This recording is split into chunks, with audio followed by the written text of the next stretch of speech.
भागदौड़ वाली जिंदगी से महिलाओं को थोड़ा सा आराम देने के लिए महिला व बाल कल्याण विभाग जिला परिषद नागपुर द्वारा कामठी में स्थित राज रॉयल लॉन यहाँ एक भव्य तालुका स्तरीय महिला मेड़ावा का आयोजन किया गया था, जिसमें महिलाओं की अलग अलग खेल प्रतियोगिताएं ली गई। साथ ही डांस, फैशन शो और भी अलग अलग तरीके के कार्यक्रम यहाँ आयोजित किए गए थे। आज के इस कार्यक्रम में मुख्य अतिथि के रूप में पूर्व नागपुर जिला परिषद अध्यक्ष सुरेश भोयर, कामठी मौदा विधानसभा क्षेत्र के आमदार टेकचंद सावरकर, महिला व बाल कल्याण समिति सभापति अवंतिका लेकुरवाड़े, उपाध्यक्ष जिला परिषद नागपुर कुंदा राउत, सभापति पंचायत समिति कामठी दिशा चनकापुरे, येरखेड़ा ग्राम पंचायत सरपंच सरिता रंगारी, इसी के साथ कामठी पंचायत समिति के सभी पदाधिकारी और कर्मचारी उपस्थित थे।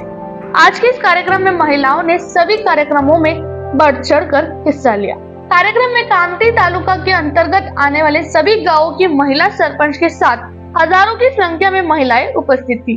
साथ ही इस कार्यक्रम में महिलाओं और युवतियों को जेंडर आरोग्य शिक्षण, कुटुंब नियोजन का प्रशिक्षण भी दिया गया। जिल्हा परिषद महिला बाल कल्याण विभागाच्या वतीनं कामठी तालुक्यामध्ये महिला बाल कल्याणचा मेळावा या ठिकाणी आयोजित केला आणि हा मेळावा अत्यंत चांगल्या पद्धतीने आयोजन केला। या ठिकाणी आमच्या उपाध्यक्ष कुंदाताई राऊत, अवंतिकाताई लेकुरवाडे, सभापती दिशाताई चनकापुरे, उपसभापती दिलीपजी म्हणजे आणि सर्व गावचे सरपंच आणि मोठ्या प्रमाणात आमच्या महिला भगिनी उपस्थित होता आणि एक चांगलं जेंडर प्रशिक्षण त्या ठिकाणी कामठी तालुक्यामध्ये आयोजन केलं। त्याबद्दल जिल्हा परिषद आणि पंचायत समितीचे या ठिकाणी अभिनंदन करतो। विभाग जिल्हा परिषदच्या माध्यमातून किशोरवयीन मुलींना जेंडर इक्वालिटी प्रशिक्षण, तसेच त्यांचे जे विविध समस्या असतात त्यावर मात कशी करायची त्याविषयी प्रशिक्षण, महिला सक्षमीकरणाविषयी प्रशिक्षण, त्यांना आरोग्याविषयी प्रशिक्षण, तसेच त्यांचे मनोरंजन या विषयावर संपूर्ण जिल्ह्यामध्ये विविध मेळाव्याचे आयोजन करण्यात आलेले आहे। त्यातलाच एक भाग म्हणजे आज कामठी तालुक्यामध्ये या मेळाव्याचे आयोजन करण्यात आलेले आहे। हा मेळावा अतिशय यशस्वी झाला। हजारोच्या संख्येने इथे महिला उपस्थित झाल्या आणि शेकडोच्या संख्येने किशोरवयीन मुली उपस्थित झाल्या। तर मॅम, माझा अजून एक क्वेश्चन आहे, जसं जे आपण महिलांसाठी स्पेशली कार्यक्रम ठेवला आहे, तर बाकी जे म्हणजे कमी दरातल्या महिला आहे, ज्या महिला रोडांवर फिरतात किंवा ते कचरे वगैरे उचलतात, त्यांना पण एक सन्मान मिळाला पाहिजे ना। हे महिलाच आहे तर त्यांचा कसं? आम्ही महिला बाल कल्याण विभागातर्फे महिलांसाठी स्वाधार गृह तयार करण्यात यावे अशा प्रकारचं प्रपोजल आम्ही राज्य सरकारकडे पाठवलेला आहे। परंतु विषय असा आहे की सध्याच्या शासन निर्णयामध्ये त्याचा समावेश नसल्यामुळे आम्हाला सध्या परिस्थितीमध्ये जोपर्यंत शासन स्तरावरून याला परवानगी मिळत नाही तोपर्यंत यावर काही करता येत नाही। परंतु यावर काहीतरी करणे गरजेचे आहे आणि त्यामुळे स्वाधार गृहाची योजना तयार करण्यात यावी अशी आमची विनंती आहे। नागपूर जिल्हा परिषद महिला बाल कल्याण विभागाअंतर्गत सेस फंडातून जिल्हा परिषदच्या या ठिकाणी महिलांसाठी जेंडर प्रशिक्षण आणि कायदेविषयक प्रशिक्षण या ठिकाणी आम्ही आयोजित केलेलं आहे। मोठ्या संख्येने या ठिकाणी महिला या कामठी तालुक्यामध्ये आलेल्या आहेत। याच्या मागचा आमचा एकच उद्देश आहे की महिला सक्षम झाली पाहिजे, महिलांमध्ये जनजागृती झाली पाहिजे।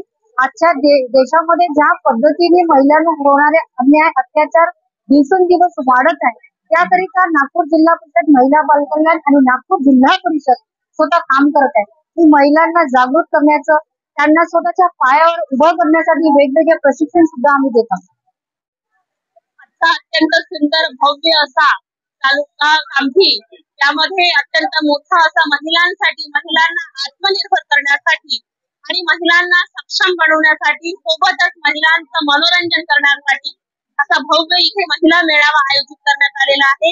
यामध्ये मनोरंजनाच्या दृष्टिकोनातून तर आहेत, पण यातनं काहीतरी नवीन आपल्या महिलांनी शिकून जावं। सोबतच समानताची आपण मोठमोठ्या गोष्टी समाजामध्ये करतो, तर मुलांमुलींमध्ये समाजामध्ये जो भेदभाव आजच्या जमान्यामध्ये होत आहे, तो भेदभाव न करता महिलांना, आपल्या मुलींना आणि मुलांना सुद्धा समानतेची वागणूक द्यावी।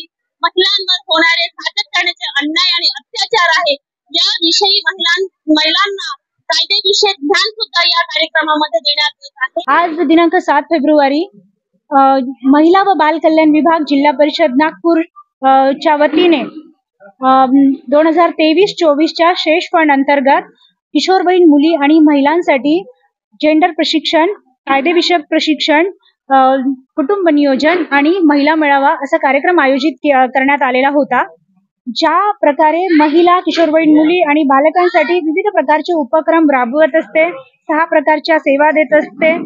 सगळ्यात महत्त्वाचं म्हणजे पोषण आहार, आरोग्य आहे, स्वतःची काळजी घेणे, लसीकरण आहे, शालापूर्व शिक्षण आहे, अशा विविध प्रकारच्या सेवा देण्याचं काम महिला बाल कल्याण विभाग करते आहे. सगळ्यात महत्त्वाचं मला हे सांगायचं आहे की शासनाच्या विविध योजना असतात, पण त्या शेवटच्या घटकापर्यंत पोहोचतच नाही.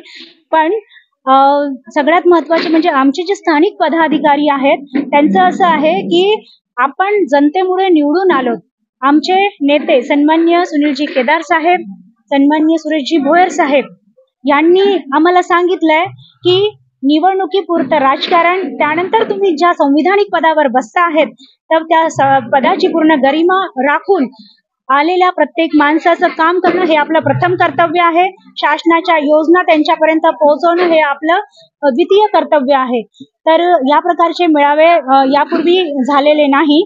हा पहिला असा कामठी तालुक्यामध्ये पहिला असा भव्य दिव्य मेळावा झाला. 1500 ते 1600 महिला आणि 500 ते 600 किशोरवयीन मुली आपल्या या कार्यक्रमाला उपस्थित झालेल्या होत्या. वीडियो के प्रायोजक है सुरेश इलेक्ट्रॉनिक्स। अब अपने घर को बनाए स्मार्ट और सुविधाजनक। ले जाइए सभी ब्रांड्स के होम अप्लायंसेस, वो भी 0% फाइनेंस पर। हमारा शोरूम आज ही विजिट करें। बैंक ऑफ महाराष्ट्र के सामने कामठी। नया फोन लेने के बारे में सोच रहे हो तो सीधे चले आइए ओमकार मोबाइल। यहाँ आपको मिलेंगे सभी ब्रांड्स के नए मोबाइल और वो भी 0% फाइनेंस के साथ, और साथ ही पाइए सरप्राइज गिफ्ट भी। तो आज ही आइए ओमकार मोबाइल, गुजरी बाजार चौक, कामठी।